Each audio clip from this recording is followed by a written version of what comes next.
In the previous episode we built, converted and painted this Space Marine Razorback in one day. In today's episode we're going to raid the bits box and see what appropriate parts we've got to make some additional modules for the main armament on the Razorback. I'm looking at potentially building some anti-aircraft defences, a mortar system and whatever else we can find. It also made sense that while we're on this Rhino chassis building exercise that I dig out the Predator kit as well, which is almost identical in terms of the Razorback build aside from it having a main turreted weapon and some sponsons. So using this in combination with the Razorback kit allows you to create even more modular options for both. So as you can see here, I'm building what eventually will become an anti-aircraft system, similar to things you might see in the real world, such as the Russian Tunguska or the American PVADs, where they have a combination of a conventional high velocity gun and some kind of infrared or radar guided missile system for taking out helicopters and other low flying threats. The main body I'm building out of a plastic champagne cork, which kind of fits the bill. It's the closest thing in the bit box, which gives me the height to build up the module and kind of gives it the appropriate shape as well. It's a little bit difficult to work with, given all the curved surfaces, and I'm trying to attach here the arms from an ironclad dreadnought kit as well. And this will give us a nice kind of multiple barreled storm bolter on one side and a rocket launcher or missile system on the other side, which is exactly what I was looking for. Just to kind of bulk it out and break the shape up as well, I've used other parts from the ironclad dreadnought kit, including the missile launcher body part, which I'm just going to use as an upright here to add a little bit of visual interest.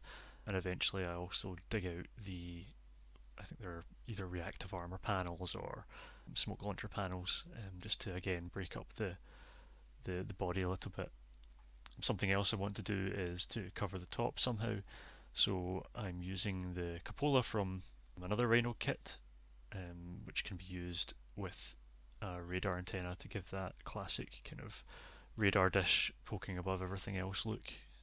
But to help it fit on there, I'm using a 25mm base, just a normal standard infantry base, which I'm drilling out the middle of to allow it to fit the curve better, but also give a bit of a flat surface. Later on, I go back and trim the underside of the cupola down a little bit to make it sit flush and make it look a little bit more as if it's meant to be there. In terms of the other parts used, I had bits of a Imperial Guard Sentinel lying around, so I took the power pack off the back of that to stick onto the back of this, which again just sells the realism a little bit.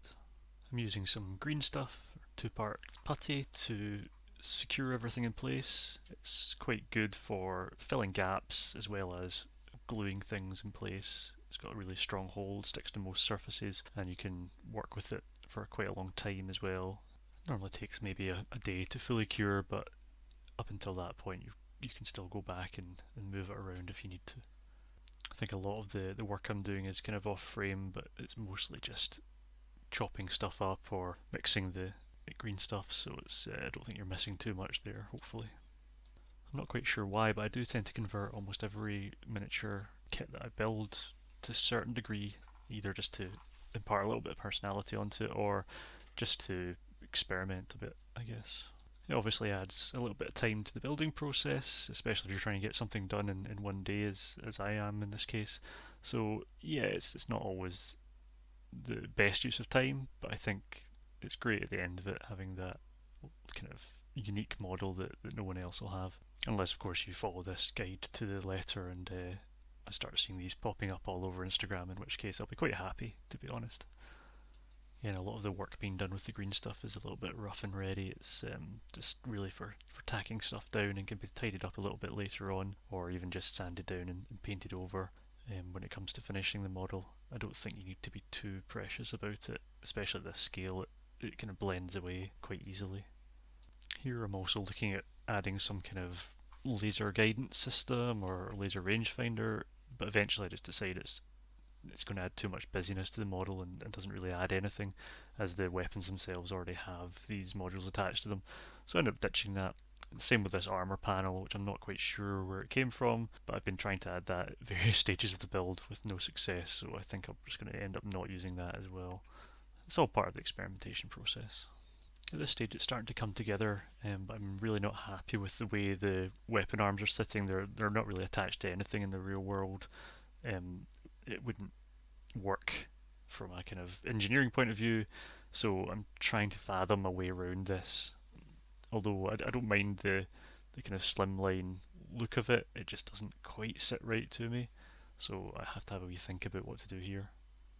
I also kind of figure out here that I want the arm that's supporting the radar dish to be at the back of the module, so that it looks like it's a little bit offset and it gives a bit more visual interest. So I have to switch the arms around, and again this is using the working time of the green stuff to full advantage.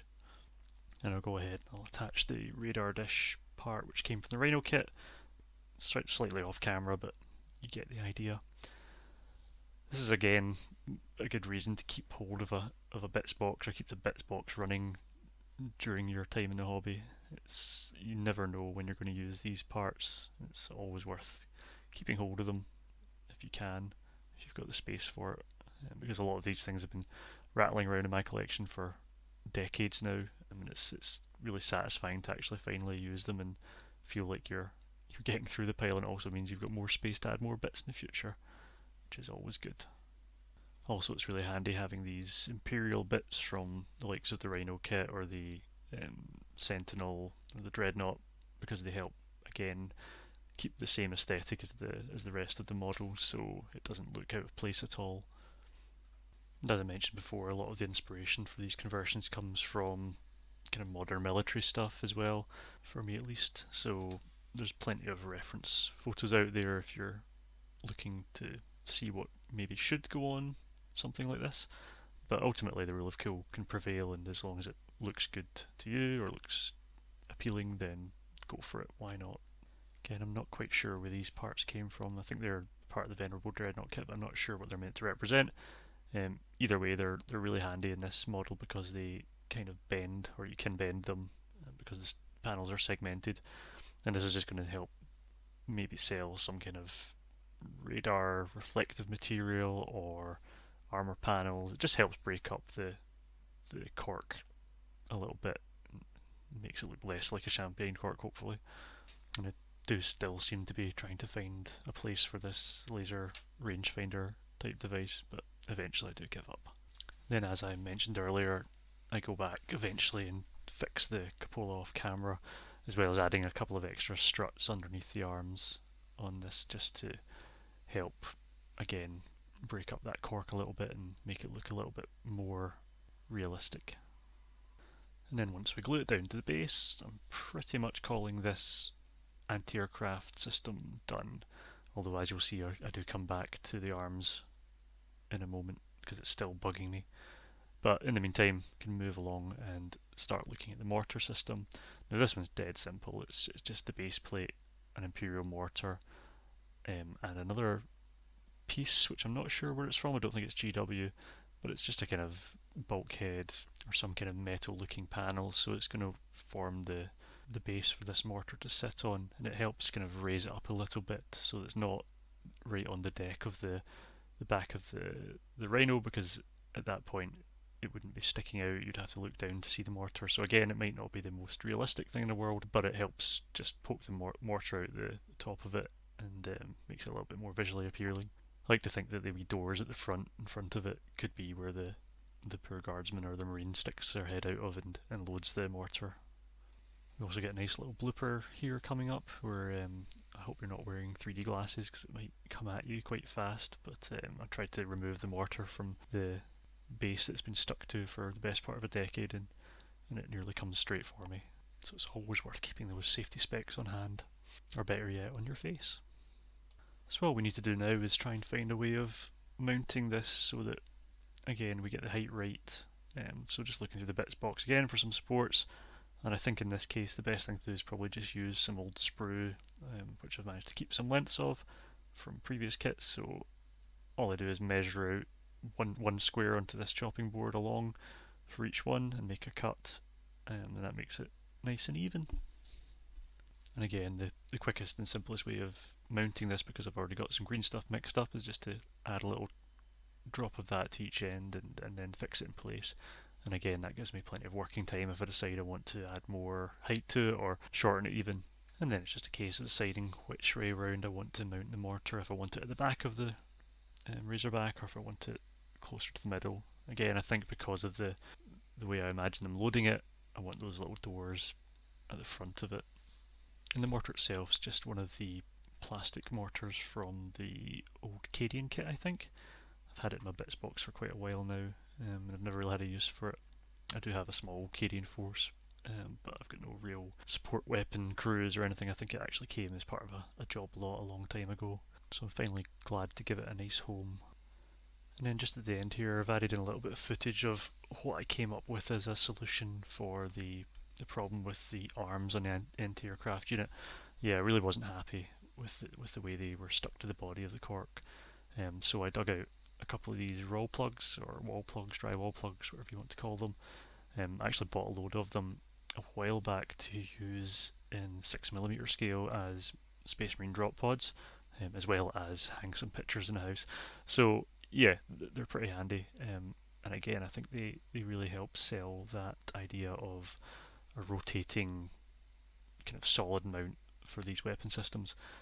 So I have a couple of goes at chopping them down to an appropriate size. First time I think I maybe left them a little bit too long and they looked a bit gangly, or they wouldn't really do the job of holding these weapons up. And eventually, once I trimmed them down to about as short as I could make them, but still see the detail on them, it started to look pretty decent to my eyes. So I just did the same on both sides and added them on, and I was quite happy with the result. Again, just needing to do a little bit of trimming at an angle to make it fit against the curvature of the cork.